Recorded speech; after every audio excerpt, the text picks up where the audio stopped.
लाडले विधायक श्री रामकेश जी मीणा साहब और उप नेता प्रतिपक्ष विधानसभा राजस्थान सरकार श्री रामकेश जी मीणा साहब। सबसे पहले व्यासपीठ को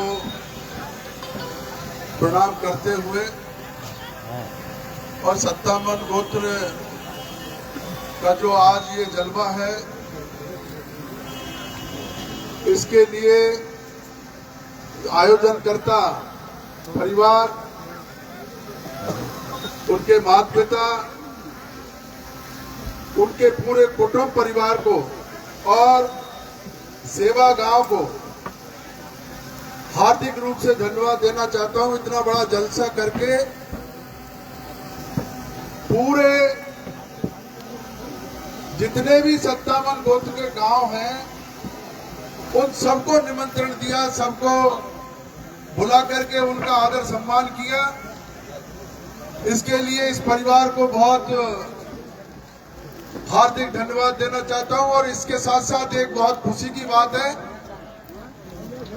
कि इस व्यासपीठ पे जो हमारी बच्ची बैठी हुई है, मुझे इस बात की बेहद खुशी है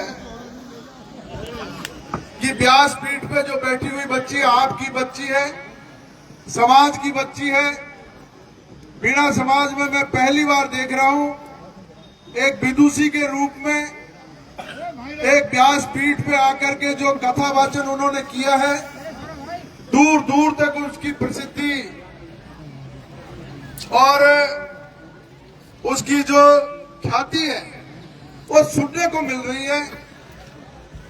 जो सैकड़ों साल से, हजारों साल से जो परंपरा चल रही थी, उस परंपरा को तोड़ करके और एक महिला ने, एक बच्ची ने जो प्रयास किया है, उस प्रयास को मैं दिल से उसकी सराहना करता हूं, उनको धन्यवाद देता हूं।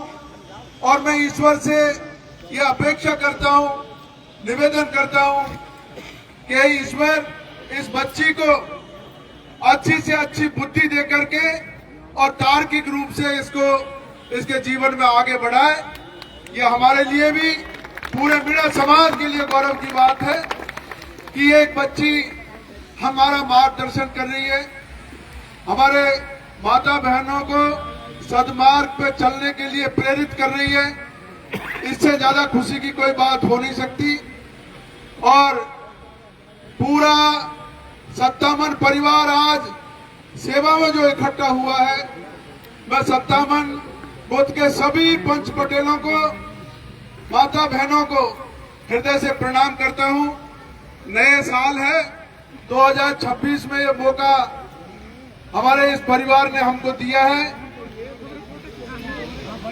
गोविंद शाह जी और उनके परिवार ने ये मौका हमको दिया, आप सब लोगों से रूबरू होने का, आपसे मुलाकात करने का, आपके दर्शन करने का ये सौभाग्य हमको मिला है। आदरणीय नमो नारायण जी मीणा साहब अभी आपके बीच में अभी बोल रहे थे, कितने लंबे समय से, बहुत लंबे समय तक समाज की सेवा की। 35 साल तक पुलिस में, 35 वर्ष तक पुलिस में सेवा दी और पुलिस में से जो काजल की कोटरी की तरह निष्कलंक होकर के उस पुलिस सेवा में से निकले और 10 वर्ष तक केंद्र में मंत्री रहे। 45 साल तक शासन में रहने के बाद में भी मुझे खुशी है, ऐसी शख्सियत हमारे बीच में, हमारे समाज में पैदा हुई। 45 साल बाद में भी हम गर्व से कह सकते हैं कि ऐसा नेता और निष्कलंक, निस्वार्थ और ईमानदार नेता हमारे समाज में पैदा हुआ। 45 साल में कोई कलंक उनके जीवन पे नहीं लगा। ऐसी शख्सियत आपके बीच में आई। हमारे इस मंच पे विराजमान हमारे पंच पटेल सेवा गांव के, उनका वो आभार प्रकट करता हूं, हम लोगों को बुला करके और आप पूरी जनता के दर्शन करने का आज हमको मौका दिया है। और सेवा गांव और 57 गोत्र का हमेशा, मैं तीसरी बार विधायक हूं, 5 बार चुनाव लड़ लिया, एक बार मेरी बहू को जिला प्रमुख बनाया, 3 बार मुझे विधायक बनाया। 57 गोत्र के जितने भी गांव हैं उन सब का आशीर्वाद मुझे हमेशा मिलता रहा है। मैं उनको हृदय से प्रणाम करता हूं। विशेष रूप से हमारे सेवा गांव के लोगों ने तन मन धन लगा करके हमेशा साथ दिया, उसके लिए मैं आभार प्रकट करता हूं। और मैं ये भी आपको निवेदन करूंगा और ये आश्वासन मैं आपको देना चाहता हूं कि जब तक हम लोग जिंदा हैं, पद पे रहे या नहीं रहे, चाहे एमएलए बने नहीं बने, हार जीत होती रहती है, चुनावों में सरकार बदलती रहती है, लेकिन समाज के लिए पहले भी हाजिर थे, आज भी हाजिर है, हमेशा आपके बीच में हाजिर रहेंगे। आपकी जितनी सेवा हो सकेगी करेंगे।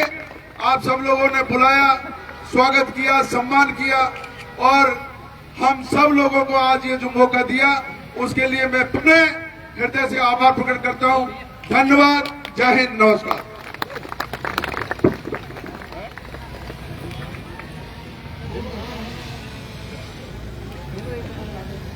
अच्छा 57 गोत्र का तो ये जलसा है ही, लेकिन इसके साथ साथ अभी मुझे जो बताया पहले पता नहीं था, 12 गांव जो गुर्जर समाज के हैं, आसपास जो भाईबंदी का मामला है बहुत पुराना, ये 12 गांव के पंच पटेल गुर्जर समाज के भी यहाँ बैठे हुए हैं। पूरे मीणा समाज की तरफ से उनका भी हार्दिक स्वागत है, बहुत बहुत सम्मान है। धन्यवाद।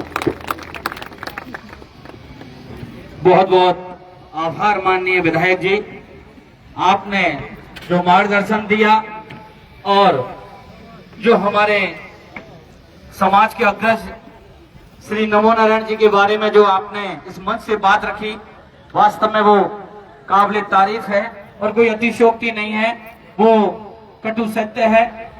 और आपका इस सेवा बस्ती की ओर से बहुत बहुत हार्दिक अभिनंदन, इस मंच की ओर से, इस व्यासपीठ की ओर से।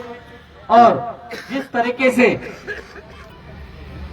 आचार्य श्री प्रिया किशोरी जी ने जो वाचन किया है, जो श्रवण किया है इस गंगा रूपी भागवत का, वो वास्तव में श्रवण लायक था और उसी की परिणति है आज कि इस